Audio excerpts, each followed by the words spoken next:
బంగారం వెండి కొనే వాళ్ళకి కోపం రావాల్సింది మాత్రం ట్రంప్ పైనే. ఇండియా రిలేటెడ్ గా అలాంటి కామెంట్స్ చేశారు కదా H1B వీసాస్ రిలేటెడ్ గా. వరల్డ్ కేమో H1B వీసాని టచ్ చేస్తున్నట్లు కనిపిస్తుంది, కానీ టచ్ చేసింది ఇండియాని. సో క్లియర్ గా ఇండియా యూఎస్ రిలేటెడ్ గా రిలేషన్స్ ఇంకెంత వర్సన్ అవుతున్నాయనేలా మార్కెట్ లో ఉంటున్న స్పెక్యులేషన్స్ ఇలా అవుతూ వెళ్తే ఆర్బీఐ వాళ్ళు వాళ్ళ దగ్గర ఉంటున్న బాండ్స్, యుఎస్ బాండ్స్ ని ఖచ్చితంగా అమ్మి గోల్డ్ లోనే పెడతారని మార్కెట్ అంచనా వేస్తూ గోల్డ్ రిలేటెడ్ గా ఫర్దర్ గా ఇలా పైకి పెంచుతున్నారు ఎవరైనా అంటే అది ట్రంప్ అని అనాలి. బికాస్ గోల్డ్ మళ్ళీ రికార్డ్ హైస్ ని కొడుతున్నాయి. ఈవెన్ సిల్వర్ కూడా మళ్ళీ రికార్డ్ హైస్ అయితే కొడుతూ ఉంది. గోల్డ్ ఒక్క రోజులోనే 1600 పాయింట్ల దగ్గరగా పెరిగితే సిల్వర్ 2430 పాయింట్ల దగ్గరగా ఇవాళ పెరిగింది. అండ్ గత నెల రోజుల నుంచి ట్రంప్ క్రియేట్ చేస్తున్న అన్సర్టనిటీతో సిల్వర్ 13% పెరిగితే గోల్డ్ 11% దగ్గరగా పెరిగింది.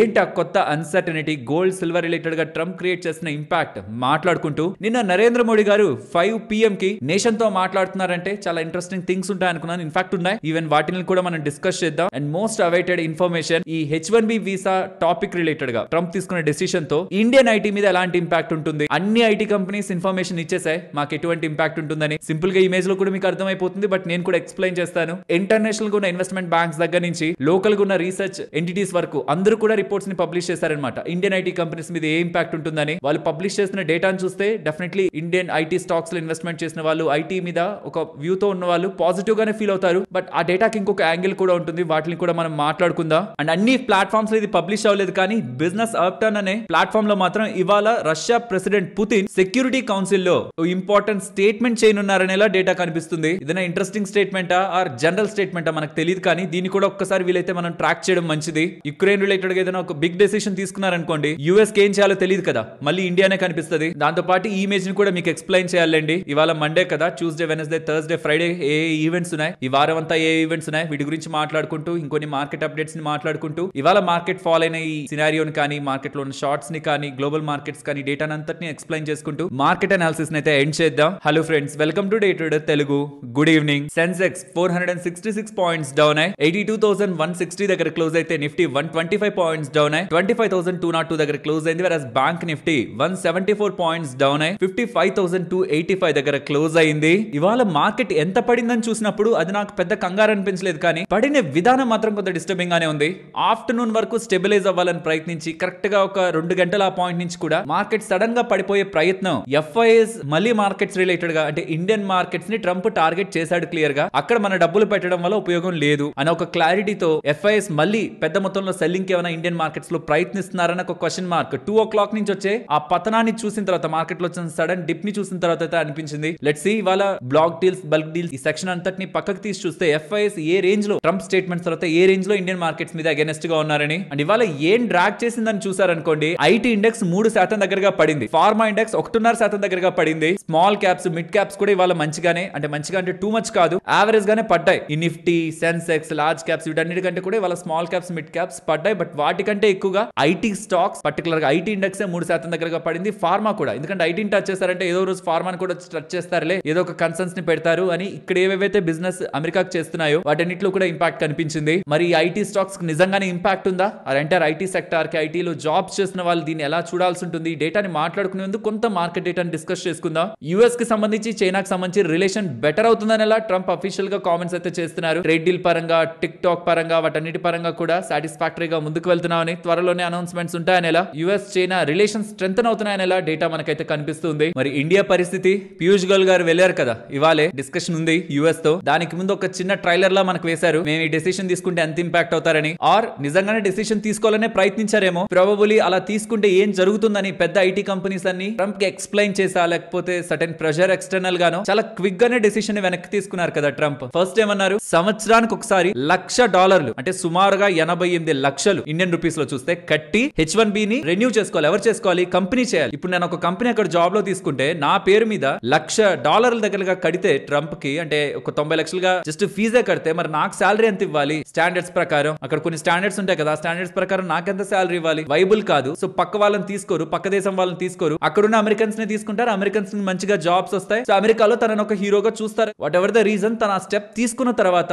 కంపెనీస్ కి ఎటువంటి ఇంపాక్ట్ ఉంటుంది? స్కిల్డ్ లేబర్ ని ఒకేసారి అక్కడి నుంచి బయటికి తీసి లోకల్ గా ఉన్న వాళ్ళనే తీసుకోవాలని ప్రయత్నిస్తే అప్పటి వరకు ఉంటున్న ప్రాజెక్ట్స్, ఒప్పుకున్న ప్రాజెక్ట్స్, టీమ్ మెంబర్స్ గా వాళ్ళు సర్టెన్ వేలో డ్రైవ్ చేస్తుంటారు కదా ఆ మొత్తం ప్రాజెక్ట్స్ ని, వాళ్ళందరినీ సడన్ గా బయటికి తీసేయాలంటే మొత్తం కంపెనీస్ ఒక పరిస్థితి ఏంటి? సో ఇది ఇమీడియట్ గా తీసుకునే స్టాండ్ కాదు. కాబట్టి తర్వాత ఏమన్నారు, సంవత్సరానికి కాదు, వన్ టైమే $1,00,000, అది కూడా ఎగ్జిస్టింగ్ ఉన్న వాళ్ళ గురించి కానే కాదు, కొత్తగా అప్లై చేసేవాళ్ళు. కొత్తగా అప్లై చేయడం అంటే కూడా ఈ ఫైనాన్షియల్ ఇయర్ లో అవ్వదు, ఇంకా ఇది అయిపోయినట్టే. FY26 రిలేటెడ్ గా కూడా టోటల్ కంప్లీట్ అయిపోయినట్టే. నెక్స్ట్ ఫిబ్రవరి ఇది కూడా FY27 ఇంపాక్ట్ అనమాట. అది కూడా వన్ టైం అని చెప్పారు. బట్ అలా జరిగినా సరే నేను ఇవాళ చూసిన మొత్తం రిపోర్ట్స్ అంతటి డేటాలో 7 to 17% impact IT companies face చేస్తాయి. చాలా కంపెనీస్ ఏమంటున్నారంటే మాకు ఎంప్లాయీస్ చాలా తక్కువ, H1B రిలేటెడ్ గా ఉన్న వాళ్ళు, సో యూఎస్ రిలేటెడ్ గా ఎక్స్పోజర్ తక్కువ, ఇలా స్టేట్మెంట్స్ ఉన్నాయి. ఇదిగోండి ఒక ఇమేజ్ పెడుతున్నాను చూడండి, ఏ ఐటీ కంపెనీ ఏమేమి స్టేట్మెంట్స్ చేసిందో. ఈవెన్ నన్ను కూడా పక్కన పెట్టి ఇమేజ్ మీకు స్ట్రైట్ అవే స్క్రీన్ మీద పెట్టమంటాను, చాలా ఎన్లార్జ్ గానే మీకు డేటా కనిపిస్తుంది. వీళ్ళు ఒక మాట చెప్తున్నారు కానీ but to be frank US related గా ఇండియా దూరం జరిగే ప్రయత్నం చేస్తే ఐటీ స్పేస్ అనేది ఇండియా పరంగా ఇంపాక్ట్ అవుతుంది. బట్ దానికంటే ఎక్కువగా వాళ్ళ బిజినెస్ లు, అక్కడ వాళ్ళకుంటున్న కరెంట్ రన్నింగ్ ప్రాజెక్ట్స్ కూడా ఇంపాక్ట్ అవుతాయి. వాళ్ళకి డ్యామేజ్ జరుగుతుంది అనుకుంటేనే ఒక స్టెప్ వెనక్కి వస్తారు. చాలా థింగ్స్ రిలేటెడ్ గా రాలేదు కదా, ఇండియా మీద 50% టారిఫ్ వేసినప్పుడు రాలేదు కదా, ఇండియా రిలేటెడ్ గా స్టేట్మెంట్స్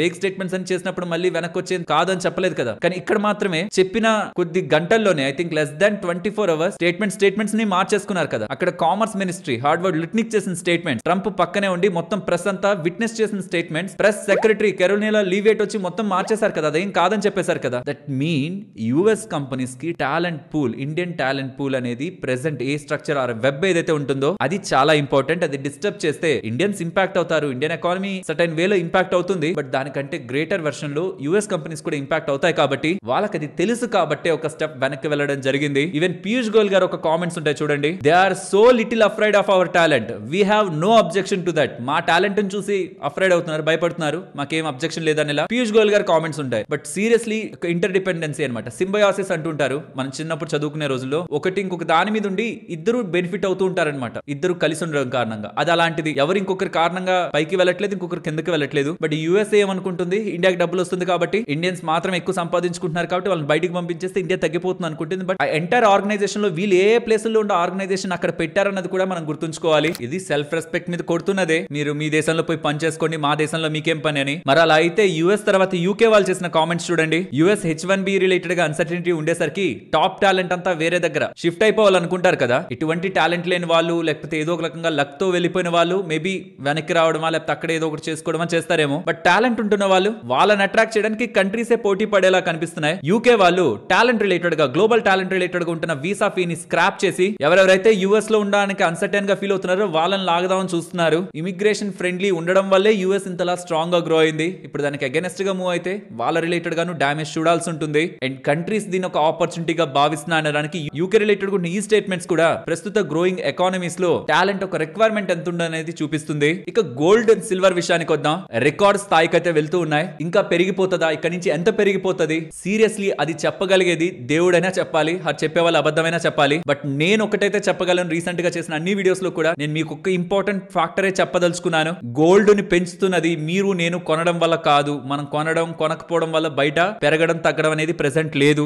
సెంట్రల్ బ్యాంక్స్ ట్రంప్ చేస్తున్న చర్యలతో వాళ్ళ ఎకానమీకి సంబంధించిన బాండ్స్ లో ఎందుకు మనం పెట్టడం, వాళ్ళ డెట్ ఏమో ఆకాశానికి వెళ్ళిపోతుంది, అప్పులు ఊబిలో కూరుకుపోతున్నారు అండ్ మన మీద అగైనెస్ట్ గా ఉన్నారని చైనా ఇండియా రిలేటెడ్ గా వస్తున్న ఒక్కొక్క స్టెప్, ఒక్కొక్క డెసిషన్ వాళ్ళ రిలేటెడ్ ఉన్న బాండ్స్ ని స్లోగా యూఎస్ కి తెలిసేలా చేస్తే మళ్ళీ అదొక ఇష్యూ అవుతుంది. కాబట్టి స్లోగా కొంచెంగా తీస్తూ మొత్తానికి తీలేరు, మొత్తం జీరో చేస్తారంటే అసలు అది ఏ పని కాదు. కొంత మేరకు చేస్తున్నా ఆ డబ్బులు వెళ్తున్నది గోల్డ్ లో కాబట్టి గోల్డ్ పెరుగుతుంది. ఇక్కడ జరగాల్సిందల్లా ఒకటే, ఎప్పుడు గోల్డ్ పెరుగుతుంది తగ్గుతుంది అంటే దాని ధరని బట్టి కాదు మనం డిసైడ్ చేసేది. ట్రంప్ ఒక వ్యవహార శైలి ఎలా ఉంటుందనే దాన్ని బట్టి. అది మనకి షార్ట్ టర్మ్ లో మన చేతుల్లో ఉందా, అసలు తన మైండ్ లో ఏముంది, తర్వాత ఏం చేయాలనుకుంటున్నాడు, చైనా రిలేటెడ్ గా ఇండియా రిలేటెడ్ గా ఎటువంటి స్ట్రాటజీస్ తను దిగిపోయే లోపు చేయాలనుకుంటాడు, తన మార్క్ ఒకటి క్రియేట్ చేయాలనుకుంటున్నాడు అనేది అర్థమవుతుంది. ఎంత ఎక్స్ట్రీమ్ కి వెళ్తున్నాడు అనేది ఈ గోల్డ్ అండ్ సిల్వర్ ధరల్ని డిసైడ్ చేస్తాయి. ఒకటి అండర్లైన్ చేసుకోవాలి, సెంట్రల్ బ్యాంక్స్ ఒక సపోర్ట్ ఉంటున్నంత వరకు బంగారంలో ఈ 5% 7% ఫాల్ మనకి కనిపించినా అబ్జార్బ్ చేసుకోవడానికి పెద్ద మనుషుల్లాగా వాళ్ళు ఉన్నారు. యూజువల్ కేస్ వేరు, నార్మల్ గా గోల్డ్ రిలేటెడ్ ఎన్విరాన్మెంట్ వేరు, ఇప్పుడు జరుగుతున్నది వేరు. మధ్య తరగతి వాళ్ళకి, దిగువ మధ్య తరగతి వాళ్ళకి బంగారాన్ని దూరం చేసే వరకు ట్రంప్ ఆగేలా లేడు. ఇన్ఫాక్ట్ నాకు తెలిసిన వాళ్ళలోనే చాలా మంది పడితే కొందాం, పడితే వాళ్ళ అవసరాలకి, వాళ్ళ పెళ్లిళ్ళకి, ఇప్పుడు నెక్స్ట్ రాబోతున్న వాటికి కొందామని వెయిట్ చేసిన వాళ్ళు బోల్డ్ మంది ఉన్నారు. పెరిగిపోతున్న ప్రతిసారి ఇంకా పెరుగుతుందని అడిగే క్వశ్చన్ కి రేపు ట్రంప్ ఏం మాట్లాడతాడనే దాన్ని బట్టి డిసైడ్ అయి ఉంటుందని ఎలా ఆన్సర్ చేయాల్సి వస్తుంది. కంప్లీట్లీ మరి ఆయన చేతుల్లోనే ఉంది ఏం జరుగుతుందని. ఇన్ఫాక్ట్ ఆయన మంచిగా మారిపోయాడని అనిపించినా సరే సెంట్రల్ బ్యాంక్స్ అంత ఈజీగా నమ్ముతాయా, ఇండియా చైనా అంత ఈజీగా నమ్మి మళ్ళీ యూఎస్ కి సంబంధించిన బాండ్స్ లోనో డాలర్ లోనో పెట్టడానికి, డాలర్ ని స్ట్రెంథెన్ చేయడానికి ప్రయత్నిస్తాయా? మేజర్ క్వశ్చన్ అది. ఫైనాన్షియల్ ప్లాట్ఫామ్ లో చూస్తే గోల్డ్ సిల్వర్ రికార్డ్ స్థాయి స్థాయిని కొట్టాయి ఎంసీఎక్స్ లో ఇండియన్ మార్కెట్ లో. ఎందుకు పెరుగుతుందని దానికి ఇంకొక 2 ఫెడ్ రేట్ కట్స్ వస్తాయి నాకు ఎక్స్పెక్టేషన్స్ అంటున్నారు. ఇది ఎప్పుడు కొన్ని రోజుల క్రితమే కదా మనకు తెలుసు కదా, ఫెడ్ చైర్మన్ పవెల్ గారు 2 రేట్ కట్స్ వస్తాయనే కదా చెప్పారు. దాని కారణంగా గోల్డ్ పెరుగుతుంది అంటున్నారు. బట్ రీజన్ అది కాదు. యుఎస్ రిలేటెడ్ గా వస్తున్న టోటల్ అన్సర్టనిటీ, గ్లోబల్ గా ఉంటున్న ఇతర కంట్రీస్ మీద తను వ్యవహరిస్తున్న శైలితో మిగిలిన కంట్రీస్ కూడా అలర్ట్ అయ్యి ఎప్పుడైనా మన మీద కూడా ఇలానే రావచ్చు కదా అని కొంచెం distance towards the US treasury bonds జరిగే ప్రయత్నం జరుగుతుందేమో అని మార్కెట్ లో ఉంటున్న భయాలే ఇలా గోల్డ్ ని పెంచుతూ ఉన్నాయి. But one thing is sure, ఏదైనా ఎక్కడైనా ఒక దగ్గర ఎండ్ అవ్వాల్సిందే. ఇలా పెరుగుతూ ₹1 కోటి అయితే వెళ్ళిపోలేదు కదా ఇంటి ఇమీడియట్ గా ఒక దగ్గర అవుతుంది. బట్ అది ఎక్కడ అనేది మాత్రం ట్రంప్ చేతిలో ఉంది. ఇది ఒకటి అండర్లైన్ చేసుకోండి. తను ఇంకా వర్స్ థింగ్స్ చేస్తాడో అని అనుకుంటే గోల్డ్ లో ఒక పెద్ద మొత్తంలో పతనాన్ని ఈ దగ్గరలో అయితే మనం చూడలేం. తను ఈ మధ్య కాలంలో ఎలా ఉన్నాడో అలానే కానీ వెళ్తాడు అనుకుంటే. ఫ్రెండ్స్, నేను ఇలా చెప్తున్నప్పుడు మీకు అనిపించచ్చు ఎందుకు ట్రంప్ మీదే గోల్డ్ ఇలా లింక్ అయిపోతుందని ఇలా చెప్తున్నాడు. ఇంకా చాలా ఫ్యాక్టర్స్ ఉంటాయి కదా గోల్డ్ రిలేటెడ్ గానీ.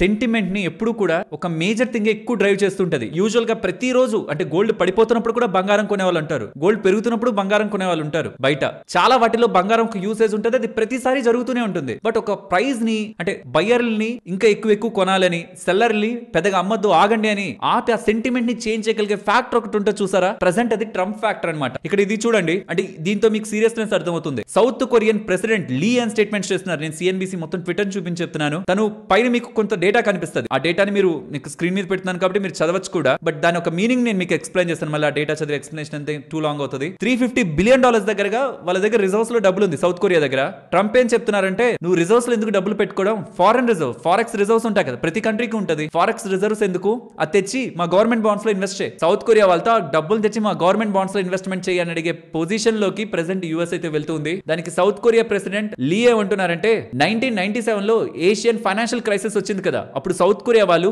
ఐఎంఎఫ్ దగ్గర నుంచి, ఇంటర్నేషనల్ మానిటరీ ఫండ్ వాళ్ళ దగ్గర నుంచి వాళ్ళకి కావాల్సిన దానికి అప్పుగా తెచ్చుకోవాల్సి వచ్చింది ఫారెక్స్ రిజర్వ్స్ లేక.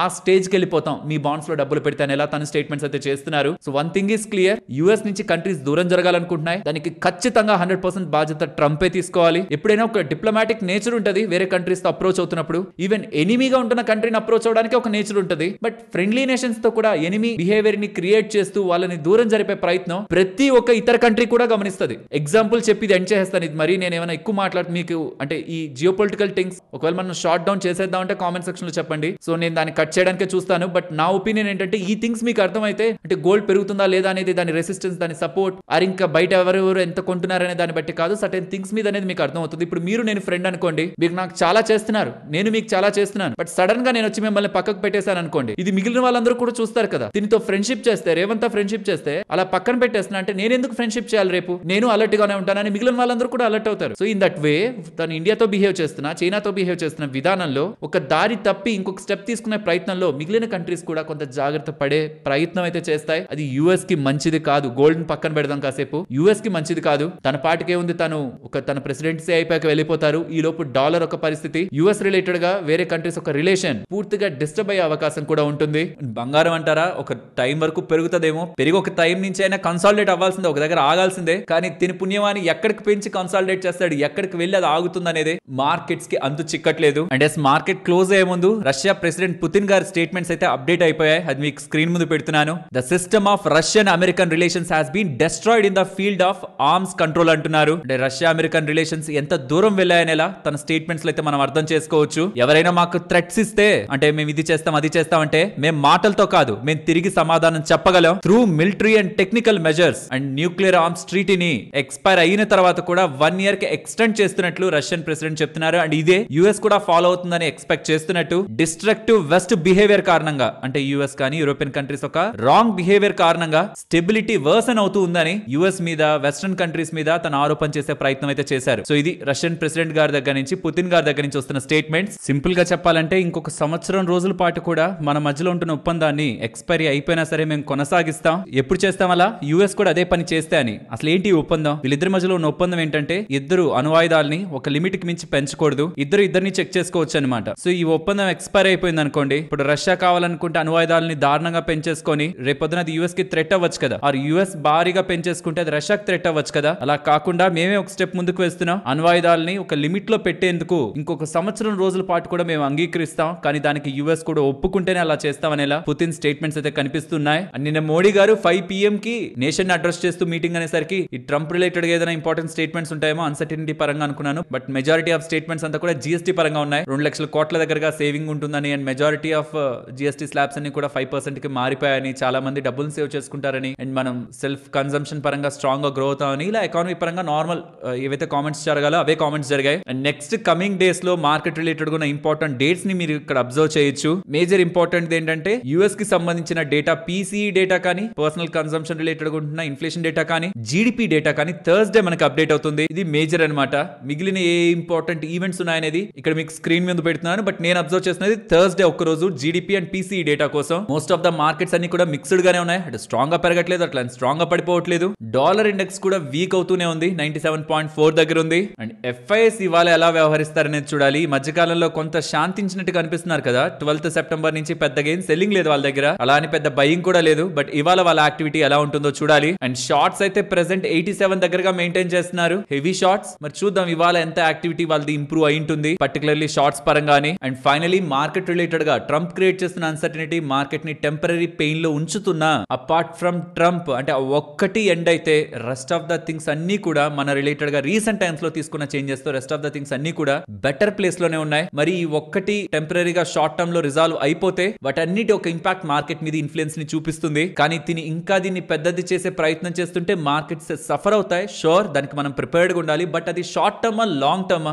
తను కంట్రీ కాదు, కంట్రీకి ప్రెసిడెంట్, సర్టైన్ టైం ఉండగలరు. ఈవెన్ తను టూ మచ్ నెగిటివ్ గా థింక్ చేసిన, బట్ ఈ లోపు కూడా ఒకవేళ వాళ్ళ కంట్రీకే అగెనెస్ట్ అవుతుంది అది అనుకున్నప్పుడు డెఫినెట్లీ వాళ్ళు కూడా ఇప్పుడు ఇమీడియట్ గా H1B రిలేటెడ్ గా చేసిన స్టేట్మెంట్స్ ని వెనక్కి తీసుకున్నారు కదా, అలానే చేసే ప్రయత్నం కూడా జరుగుతుంది. సో ఏ ఎలిమెంట్స్ అయితే మార్కెట్ లో జరుగుతున్నాయో అవి ఎంత ప్యాన్ అవుతున్నా అవన్నీ షార్ట్ టర్మ్ లో మార్కెట్ ని ఇంపాక్ట్ చేసే ఎలిమెంట్సే. కొత్తగా వచ్చిన వాళ్ళకి ఇవి చాలా పెద్దగా కనిపిస్తూ ఉండొచ్చేమో. గతంలో దీనికి మించిన ఈవెంట్స్ మార్కెట్ లో జరిగి మార్కెట్ సడన్ గా క్రాష్ అయ్యి దాన్ని కూడా తట్టుకున్న వాళ్ళకి ఇప్పుడు జరుగుతున్నది ఒక నార్మల్ సినారియో. కొత్త వాళ్ళు కంగారు పడద్దు. గతంలో దీనికంటే hundreds and thousands of incidents market లో పాస్ అయ్యాయి. మార్కెట్ దాన్ని తట్టుకొని పెరిగింది. ఇది కూడా ఒక టైం కి పాస్ అయ్యే ఎలిమెంటే. ఇండియన్ మార్కెట్ మీద కాన్ఫిడెన్స్ ని ఉంచండి rather than focusing Trump related ఉన్న షార్ట్ టర్మ్ నెగిటివిటీని. అండ్ ఫ్రెండ్స్, గోల్డ్ లో ఎలా పెట్టుబడి పెట్టాలనే దాని రిలేటెడ్ గా మీకు క్వశ్చన్ వచ్చింది అనుకోండి, ఈటీఎఫ్ లా, మ్యూచువల్ ఫండ్ లా ఆగిపోతాం కదా. కానీ డిజిటల్ గోల్డ్ లో భారీగా పెట్టుబడులు పెడుతున్నారట, అది కూడా యూపీఐని యూస్ చేసి. డిజిటల్ గోల్డ్ లో పెట్టుబడి పెట్టడం కారణంగా అడిషనల్ చార్జెస్ ని మనం ఎదుర్కోవాల్సి ఉంటుంది. స్పెషల్లీ జిఎస్టీని కూడా మనం ఫేస్ చేయాల్సి ఉంటుంది. సో ఎందుకు డిజిటల్ గోల్డ్ ని ఎక్కువగా తీసుకుంటున్నారు, మరి యాప్స్ అన్ని అలా ప్రమోట్ చేస్తున్నాయో ఏమో. కానీ డిజిటల్ గోల్డ్ మీరు కొంటున్నప్పుడు ఒక ధర, అమ్ముతున్నప్పుడు ఒక ధర, అక్కడ మీరు కొంత లాస్ అవుతారు ఆ ప్లాట్ఫామ్ వాళ్ళు పెడుతున్న దానికి. అండ్ దాని మీద జిఎస్టీ కూడా అన్నెసరిగా నష్టపోతున్నట్టు. ఎవరైనా గోల్డ్ ని కొనాలనుకుంటూ ఉంటే చాలా ప్లాట్ఫామ్స్ లో మీకు డిజిటల్ గోల్డ్ అని ప్రమోట్ చేస్తుంటారు, కానీ అది కరెక్ట్ వే కాదు. గోల్డ్ ని ఈటీఎఫ్ ద్వారా కానీ మ్యూచువల్ ఫండ్స్ ద్వారా కానీ కొనాలి. ఇది మన ఛానల్లో ఆల్రెడీ వాళ్ళకి తెలుసుంటుంది. బట్ నేను అడగాలనుకుంటున్నారు, మీరు ఎప్పుడైనా డిజిటల్ గోల్డ్ లో పెట్టుబడి పెట్టారా? పెట్టుబడి పెడుతుంటారా? పెడుతుంటే దానికి రీజన్స్ ఏంటో కూడా ఎక్స్ప్లెయిన్ చేయండి. యూపీఐ ద్వారా డిజిటల్ గోల్డ్ లో పెట్టుబడులు 377% పెరిగాయట లాస్ట్ 16 నెలల్లో. ఇన్ టర్మ్స్ ఆఫ్ వాల్యూ అది తక్కువే అవుతున్నా, రీటైలర్సే కదా పెడుతున్న వాళ్ళందరూ కూడా. అందుకే మిమ్మల్ని ఒకసారి అలర్ట్ చేస్తున్నాను ఫ్రెండ్స్. ఇలా కంటెంట్ మీ ముందుకు తీసుకురావడానికి మేము పెట్టిన ఎఫర్ట్స్ మీకు వాల్యుబుల్ అనిపించుంటే వీడియోని లైక్ చేస్తూ పెడుతున్న ఎఫర్ట్స్ ని ఎంకరేజ్ చేయండి. నెక్స్ట్ ముహూర్త్ ట్రేడింగ్ రిలేటెడ్ గా అప్డేట్ అయితే వచ్చేసింది ఎన్ఎస్సి దగ్గర నుంచి. అక్టోబర్ 21st ముహూర్త్ ట్రేడింగ్ జరుగుతుందంట. 145 నుంచి 245 వరకు టైమింగ్. సో ఎప్పుడు ఈవినింగ్ కదా ఉంటది, మరి అదేంటి అది ఆ రోజు ఆఫ్టర్నూన్ అయితే పెడుతున్నట్టున్నారు. సో 1:30 నుంచి ప్రీ మార్కెట్ స్టార్ట్ అవుతుంది, 1:45 కి ప్రీ మార్కెట్ ఎండ్ అవుతుంది. 1:45 నుంచి 2:45 వరకు మనకి నార్మల్ మార్కెట్ టైం గంట సేపు ఉంటది. మరి ఎందుకో ఈసారి కొత్తగా ఆఫ్టర్నూన్ కి అయితే టైం చేంజ్ అయింది. ఎన్ఎస్సి సర్క్యులర్ మీకు ఇక్కడ స్క్రీన్ ముందు ఉంచుతున్నాను. అండ్ ఫ్రెండ్స్, ఇవాళ ఆదాని స్టాక్స్ అన్ని పెరిగాయా? రీజన్ ఏంటని మీరు ఆలోచిస్తుంటే ఆదాని గారు చూడండి ఎలాంటి అంటే ఒక బాణం అలా ఆదాని అని అలా పెట్టుకొని తన స్టేట్మెంట్స్ అయితే చేశారనమాట. మమ్మల్ని అందరూ కూడా టార్గెట్ చేశారు, అన్ఫేర్ గా టార్గెట్ చేశారు. కానీ సెబీ వాళ్ళ కంక్లూజన్ వీళ్ళు ఎటువంటి తప్పు చేయలేదు అని ఇచ్చిన కంక్లూజన్ మా రిలేటెడ్ ఉన్న నిబద్ధతని బయట పెడుతుంది. అండ్ ఇండియా గురించి మాట్లాడారు, అండ్ ఇంటిగ్రిటీ గురించి, వాళ్ళ కంపెనీ బిజినెస్ గురించి, వీటన్నిటి గురించి మాట్లాడారు. బట్ సెబీ వాళ్ళు చేసిన స్టేట్మెంట్ ఏంటంటే హిండెన్బర్గ్ రిలేటెడ్ గా మాత్రమే. ఇంకా కొన్ని వాటి రిలేటెడ్ గా యాక్చువల్లీ విచారణ జరుగుతుంది. ప్రాబబ్లీ దాని రిలేటెడ్ గాను సెబీ వాళ్ళకి రాంగ్ ఏం లేదనుకుంటే క్లీన్ చిట్ ఇస్తారేమో, రాంగ్ ఉందనుకుంటే ఏదైనా స్టేట్మెంట్స్ చేస్తారేమో. But as of now Hindenburg related గా మాత్రమే ఉంటున్న అన్సర్టనిటీ క్లియర్ అవుతూ ఉండడం. చాలా అన్సర్టనిటీస్ ఉంటాయి కదా, అంటే ఒక్కటి నిజమైతే ఏమైపోతుంది కంపెనీ, ఎలాంటి యాక్షన్స్ తీసుకుంటుంది ఇండియన్ గవర్నమెంట్ కానీ, సెబీ కానీ, రెగ్యులేటర్ కానీ అనే ఒక భయాలతో పెద్ద ఇన్వెస్టర్స్ అందరూ కూడా సైడ్ లైన్స్ లో ఉంటారా. ఇప్పుడు అది ఏది లేదని క్లారిటీ వస్తుండడం. ఎవరెవరైతే బిజినెస్ ఓరియంటేషన్ లో ఆదాని వాళ్ళ చేతుల్లో ఏవే ఉన్నాయో మన అందరికీ తెలుసు. ఎయిర్పోర్ట్స్ నుంచి పోర్ట్స్ వరకు, పవర్ నుంచి ఇన్ఫ్రాస్ట్రక్చర్ వరకు, అండ్ ఇప్పుడు గ్రీన్ ఎనర్జీ సైడ్ కూడా స్ట్రాంగ్ గా వెళ్తున్నారు, డేటా సెంటర్స్ లో స్ట్రాంగ్ గా వెళ్తున్నారు. ఎవ్రీథింగ్ అనమాట. చాలా వాటిల్లో ఉన్నారు. సో వాటికి మోడ్ చాలా స్ట్రాంగ్ గా ఉంటుంది కదా, ఇంకో కొత్త కంపెనీ స్టార్ట్ చేసేటివి కాదు కాబట్టి యూజువల్లీ అదాని రిలేటెడ్ గా స్ట్రాంగ్ ఇన్ఫ్లుయెన్స్ ఉంటుందిలే, మార్కెట్ లో కూడా తను కావాలనుకున్న ప్రాజెక్ట్ ని తెచ్చుకుంటారని ఒక కాన్ఫిడెన్స్ కూడా ఇన్వెస్టర్ లో ఒకప్పుడు గట్టిగా ఉండేది. స్టాక్స్ బాగానే పెరిగాయి. బట్ ఈ హిండెన్బర్గ్ తర్వాత నుంచి ఒక క్వశ్చన్ మార్క్ లోకి అయితే వెళ్ళిపోయింది సెంటిమెంట్ అంతా. బట్ రీసెంట్ టైమ్స్ లో సెబీ వాళ్ళు ఇచ్చిన క్లారిఫికేషన్ తో మళ్ళీ పెరిగే ప్రయత్నం అయితే స్టాక్స్ చేస్తున్నాయి. అండ్ ఇప్పుడు తను చేసిన కామెంట్స్ కూడా ఇన్వెస్టర్స్ కి బూస్ట్ ఇవ్వాలనే ప్రయత్నం అనమాట. అండ్ ఇప్పుడు ఏదైతే మీరు చూస్తున్నారో ఎన్డీటీవీ ప్రాఫిట్ అనేది, అది కూడా అదాని వాళ్ళదే. జియో ఫైనాన్షియల్ సర్వీసెస్ వాళ్ళు ఒక ఇంట్రెస్టింగ్ అప్డేట్ అయితే చేస్తున్నారు. జియో పేమెంట్ బ్యాంక్ ఉంది కదా, వాళ్ళు సేవింగ్స్ ప్రో అని ఒక కొత్తది లాంచ్ చేస్తున్నారనమాట. ఏదైతే సర్ప్లస్ ఫండ్స్ ఉంటాయో మన దగ్గర, దాని మీద అప్ టు, మనం ఇది గుర్తుంచుకోవాలి, మనకి 6.5 అనేది హైలైట్ కనిపిస్తుంది, కానీ అప్ టు 6.5% దగ్గరగా రిటర్న్స్ వస్తాయని. అది ఎలా వస్తాయి? అబౌవ్ 5,000 దగ్గరగా ఉన్న మన డబ్బుల్ని వీళ్ళే ఓవర్ నైట్ మ్యూచువల్ ఫండ్స్ లో ఇన్వెస్ట్ చేసి త్రూ జియో ఫైనాన్స్ యాప్ ప్రతిరోజు 1.5 లక్ష వరకు ఇన్వెస్ట్ చేసుకునేలా ఉంటూ, ఈవెన్ 50,000 వరకు కూడా మనకు కావాలంటే రెడెంప్షన్ చేసుకునేలా పెడుతూ, లాక్ ఇన్ లేదు, ఎంట్రీ ఎగ్జిట్ లోడ్ ఏమీ లేదు, హిడెన్ చార్జెస్ ఏవీ లేకుండా ఒక కొత్త ఇంట్రెస్టింగ్ ఫీచర్ అయితే ఇంట్రడ్యూస్ చేశారని ఎలా అయితే చెప్తున్నారు. బట్ పర్సనలీ ఇది కొంచెం వాడిన తర్వాత అసలు ఎలా వీటికి రిటర్న్స్ ని క్యాలిక్యులేట్ చేస్తున్నారు, ఈ మొత్తం మెకానిజం లో డబ్బులు మనకు కావాలంటే ఎలా ఉంటుంది, ఇదంతా చెక్ చేసుకున్న తర్వాత దీని గురించి నేను మళ్ళీ మాట్లాడతాను. బట్ వీలైతే కొంత ఇన్నోవేటివ్ గా ఏదో ఒక ప్రొడక్ట్ ని లాంచ్ చేసి కొంత కస్టమర్స్ ని పెంచుకోవాలనే ప్రయత్నం చేస్తున్నట్లయితే కనిపిస్తుంది. ఫ్రెండ్స్, ఇప్పుడు షేర్ చేసిన డేటా మీకు ఇంట్రెస్టింగ్ గా అనిపించిందా? అనిపిస్తే వీడియోని తప్పకుండా లైక్ చేయండి. ఫ్రెండ్స్, ఇది మార్కెట్ రిలేటెడ్ గా అప్డేట్ కాదు, కానీ ఎయిర్ ఇండియా ఎక్స్ప్రెస్ ని హైజాక్ చేయాలని అయితే ప్రయత్నించారు. ఒక ప్యాసింజర్ కాక్పిట్ లోకి బలవంతంగా వెళ్ళడానికి ప్రయత్నించడం, బెంగళూరు టు వారణాసి వెళ్తున్న ఫ్లైట్ హైజాకింగ్ కి ప్రయత్నిస్తూ ఉండడం, ఇదైతే అడ్డుకోగలిగారు. కానీ బట్ దీనికి కారణమైన ఒక 9 మంది దగ్గరగా విచారణ జరుపుతున్నారని ఇలా చెప్తున్నారు. ఇంకా ఇప్పటికి కూడా హైజాక్ వరకు వెళ్ళగలుగుతున్నారంటే ఏ లెవెల్లో వాళ్ళు బైపాస్ చేస్తున్నారు సెక్యూరిటీని ఎయిర్పోర్ట్ లో అనేది చూడాలి. కాక్పిట్ లోకి వెళ్ళాలంటే దానికి ఒక పాస్ కోడ్ ఉండాలి కదా, దాని ఈవెన్ తను రైట్ గా టైప్ చేశాడని, బట్ కెప్టెన్ డోర్ ని ఓపెన్ చేయలేదు, బికాస్ ఇదేదో హైజాక్ లా ఉందనుకొని ఓపెన్ చేయలేదని. ఆ ఏ ప్యాసింజర్ అయితే అదే ట్రై చేశారో తనతో పాటు ఇంకొక 8 మంది దగ్గరగా ట్రావెల్ చేస్తున్నారని ఆ మొత్తాన్ని కూడా గ్రూప్ ని కూడా ఆపారని ఇలా చెప్తున్నారు. ఒకవేళ అలా కాకపోయింటే ఇది ఎంత రాంగ్ ఇన్సిడెంట్ గా వెళ్ళేది. ఇప్పటికే ఎయిర్పోర్ట్స్ లో చాలా స్ట్రాంగ్ సెక్యూరిటీ ఉందనిపిస్తుంది, బట్ ఎక్కడో చిన్న లూప్ హోల్స్ ని వాడుకొని ఇంతవరకు కూడా వచ్చారు. నెక్స్ట్, సెబీ వాళ్ళు స్టాక్ బ్రోకర్స్ రిలేటెడ్ గా జరిగే టెక్నికల్ గ్లిచెస్ కి ఒక డ్రాఫ్ట్ సర్క్యులర్ అయితే రిలీజ్ చేశారు. దాని యొక్క మెయిన్ ఉద్దేశం అంతా ఏంటంటే చిన్న చిన్న బ్రోకర్స్ ని దీంట్లోంచి పక్కన పెట్టడం. ఎవరి దగ్గర అయితే అట్లీస్ట్ 10,000 క్లయింట్స్ కూడా లేరు, వాళ్ళ మీద స్ట్రాంగ్ రూల్స్ ఏం తీసుకోవాల్సిన అవసరం లేదని. ఆఫ్టర్ ట్రేడింగ్ అవర్స్ తర్వాత ఏదైనా గ్లిచెస్ ఉంటున్నా, or outside the broker ఏదైనా కంట్రోల్ లో లేనిది కూడా ఏదైనా టెక్నికల్ గ్లిచ్ అయినా దాన్ని కూడా బ్రోకర్ మీద ఇంపాక్ట్ చేయకుండా అదొక స్పెషల్ కేసు లా చూడాలని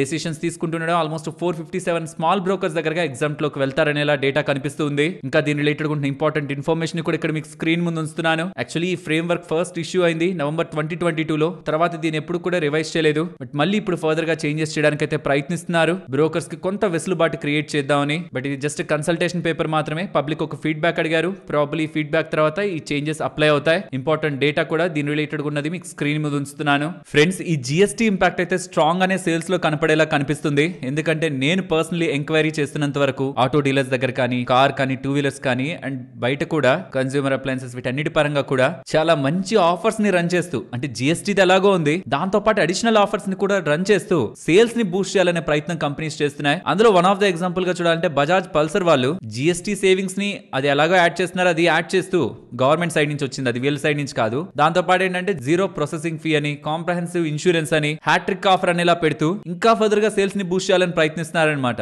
నాకు తెలిసి బయట నాట్ ఓన్లీ జస్ట్ బజాజ్, చాలా వరకు హీరో కానీ మిగతా 2 వీలర్ అండ్ 4 వీలర్ కంపెనీస్ అన్ని కూడా ద బెస్ట్ సేల్స్ ఇప్పుడు నమోదు చేయాలని ప్రయత్నిస్తున్నట్లయితే కనిపిస్తుంది. సో ఈ క్వార్టర్ ఇంపాక్ట్, ఈ సెప్టెంబర్ ఎండెడ్ డేటా అంతా కూడా మనకి నెక్స్ట్ కమింగ్ నెంబర్స్ లో రిఫ్లెక్ట్ అవుతుంది కదా. ప్రాబబ్లీ మనకి నవంబర్ ఆ పాయింట్ లో డేటా అప్డేట్ అవ్వచ్చేమో, ఈ Q2 డేటా అంతా. అప్పుడు కొంచెం ఇంట్రెస్టింగ్ నెంబర్స్ మనం కంపెనీస్ రిలేటెడ్ గా ఎక్స్పెక్ట్ చేయొచ్చు. బట్ అది వన్ టైమ్ ఇంపాక్ట్, మళ్ళీ ఇది కూడా గుర్తుంచుకోవాలి. అప్పుడు నెంబర్స్ ఎక్స్ట్రాడినరీగా ఉన్నాయంటే తర్వాత నెలలో అలా వెళ్తుందని కాదు. ఫుల్ ఆఫర్స్ తో నెంబర్స్ ని పుష్ చేసే ప్రయత్నం మాత్రం కంపెనీస్ చేస్తున్నాయి. నెక్స్ట్, స్టెర్లింగ్ అండ్ విల్సన్ గురించి మాట్లాడుకోవాలి. వీళ్ళకి ఆల్మోస్ట్ $55 మిలియన్ విలువ చేసే ఆర్బిట్రేషన్ లాస్ అయితే అయింది. అంటే సింపుల్ గా చెప్పాలంటే వీళ్ళు కాంటి ఎల్ఎల్సి అనే కంపెనీ దగ్గర నుంచి 486 crore దగ్గరగా రావాలని లిటిగేషన్ వేశారనమాట ట్రిబ్యునల్ లో. దాన్ని ఆ ట్రిబ్యునల్ తోసిపుచ్చుతూ మీకేం డబ్బులు రావాల్సిన అవసరం లేదు, అసలు ఫస్ట్ థింగ్ మీరే కట్టాలి ఒక 57 కోట్ల దగ్గరగా వాళ్ళకని వీళ్ళకి అగైనెస్ట్ గా తీర్పునిచ్చింది అనమాట. కేసు ఫైల్ చేసింది వీళ్ళే, కానీ వీళ్ళకి అగైనెస్ట్ గానే తీర్పునిచ్చారు. అది వన్ టైం ఇంపాక్ట్ అయితే కంపెనీ మీద ఉంటుంది. గోల్డియం ఇంటర్నేషనల్ వాళ్ళు ఉన్నారా, వాళ్ళకి సంబంధించిన రీటైల్ స్టోర్స్ ఉన్నాయి కదా, B2C అంటే డైరెక్ట్ గా కస్టమర్స్ తో కనెక్ట్ అవ్వాలని ఆరిజమ్ అనే ఒక పేరుతో బ్రాండ్ తో బయట స్టోర్స్ ను ఓపెన్ చేస్తున్నారు కదా. ఇప్పుడు దానికి సంబంధించిన 8th స్టోర్ ని నోయిడాలో, ఢిల్లీ రీజియన్ లో ఓపెన్ చేశారని. ఆల్రెడీ వాళ్ళకి ముంబై, నావీ ముంబై, బెంగళూరులో ఆల్రెడీ ఉన్నాయి స్టోర్స్. అండ్ ఇప్పుడు నార్థరన్ ఇండియాలో కూడా వాళ్ళ స్ట్రెంత్ ని, ఫుట్ ప్రింట్ ని పెంచుకుంటూ లాంగ్ టర్మ్ స్ట్రాటజీలో భాగంగా డైరెక్ట్ టు కన్స్యూమర్ ప్రెసెన్స్ అంటే రీటైల్ ప్రెసెన్స్ ని పెంచుకునే ప్రయత్నంలో గోల్డియం వాళ్ళు ఉన్నారని ఇలా చెప్తున్నారు. ఈ ఏవియేషన్ రిలేటెడ్ గా రొసెల్ కంపెనీ ఉంది కదా, వీళ్ళకి ఒక లాంగ్ టర్మ్ కాంట్రాక్ట్ బోయింగ్ దగ్గర నుంచి లభించిందనేసరికి మంచిగా ఇవాళ కంపెనీ అయితే పెరిగింది. రీసెంట్ టైమ్స్ లోనూ మంచిగానే వీళ్ళు బిజినెస్ ని ఇంప్రూవ్ చేసుకుంటున్నారు. అండ్ ఇప్పుడు కూడా 2033 వరకు వ్యాలిడిటీ ఉండేలా ఎలక్ట్రికల్ ప్యానల్ అసెంబ్లీస్ ని వీళ్ళు సప్లై చేసేలా బోయింగ్ కి వీళ్ళు ఒక ఒప్పందాన్ని కుదుర్చుకున్నారు అంటూ ఉండడం. ఆల్రెడీ వీళ్ళు ఆల్మోస్ట్ 1,60,000 దగ్గరగా అసెంబ్లీస్ ని బోయింగ్ కి సప్లై చేశారు, ఆల్రెడీ డెలివర్ చేశారు. అండ్ ఫర్దర్ గా కూడా డెలివర్ చేయడానికి ఆర్డర్స్ వస్తున్నాయి అంటూ ఉండడం కంపెనీ పరంగా మంచి విషయంగానే చూడాలి. ఆర్ఎంసీ స్విచ్ గేర్స్ కంపెనీ ఉందా, అది ఎస్ఎంఈ స్పేస్ నుంచి బిఎస్సి కి సంబంధించిన మెయిన్ బోర్డ్ స్పేస్ కి నార్మల్ స్టాక్స్ ఉంటున్న వాటికి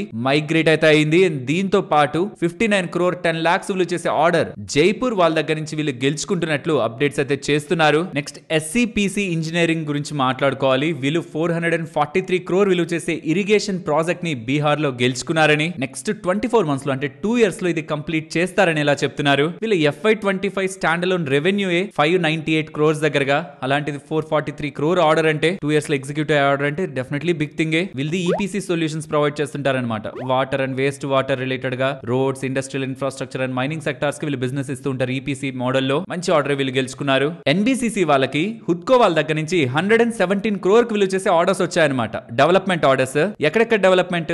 గజియాబాద్ యూపీ రిలేటెడ్ గా ఒక ఆర్డర్ ఉంది, హర్యానా నుంచి ఒక ఆర్డర్ ఉంది, గుజరాత్ నుంచి ఒక ఆర్డర్ ఉంది, న్యూఢిల్లీ నుంచి ఒక ఆర్డర్ ఉంది. చిన్న చిన్న ఆర్డర్సే, అన్ని కంపెనీ అయితే 117 crore. హుడ్కో వాళ్ళ దగ్గర నుంచి ఎన్బిసిసికి ఆర్డర్స్ వచ్చాయని చెప్తున్నారు. అండ్ రైల్టెల్ వాళ్ళకి 18 crores విలువ చేసే order drugging corporation of India వాళ్ళ దగ్గర నుంచి లభించిందని, ఇది జాన్ 2026 లో దీన్ని కంప్లీట్ చేస్తారని అప్డేట్ చేశారు. సరే మరి ఉంటాను, మరొక ఇంట్రెస్టింగ్ వీడియోతో మళ్ళీ మీ ముందుకు వస్తాను. అంతవరకు టేక్ కేర్, జై హింద్.